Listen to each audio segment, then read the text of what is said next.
So hey guys, চলে এসেছি একটা নতুন ব্লগ নিয়ে। তো আজকে আমার পাড়ার পুজো।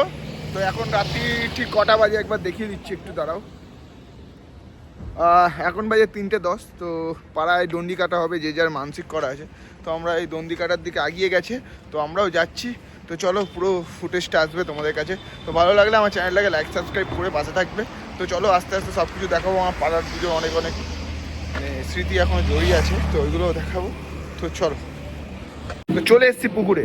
তো পুকুরে দেখতেই পাচ্ছ, সামনেটাই পুকুর। তো তোমাদেরকে দেখাচ্ছি পুরো এটা তুলে। এবার দণ্ডি কাটতে কাটতে যাবে প্রায় 2 কিলোমিটার মতো যাব, তারপরে আমাদের মন্দির। তো গাইজ, তো চলো তোমাদেরকে দেখাতে থাকি, পরপর ব্লগ আবার আসবো। তো আমাদের রাজদীপ ভাই ফুল ছড়াচ্ছে। গাইজ দেখতেই পাচ্ছ, এই যে দণ্ডি কাটছে, তোমাদেরকে একটু বড় করে দিতে হবে।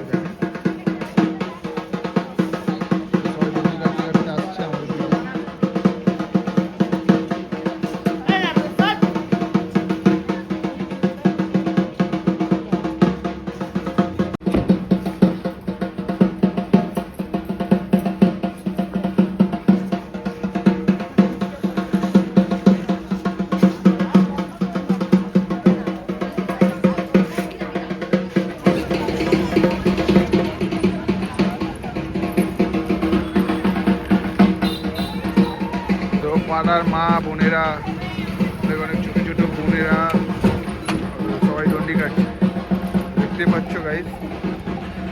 এটা আমাদের প্রতি বছরের পরম্পরা। অগ্রহায়ণের শেষ মঙ্গলবার আমাদের পাড়ার পুজো হয়, তারই দণ্ডি কাটা। তো অনেকে দণ্ডি কাটা ছেড়ে দিয়েছে, আগেকার অনেক অনেক মানুষ কাটতো, অনেক কজন কাটে।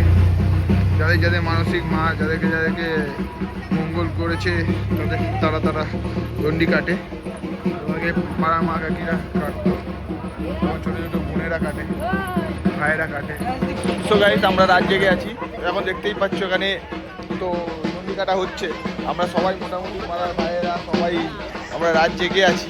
তো এই মুহূর্তে দেখতে পাচ্ছ এখানে সবাই দণ্ডি কাটছে, আমার ভাইয়েরা আসছে।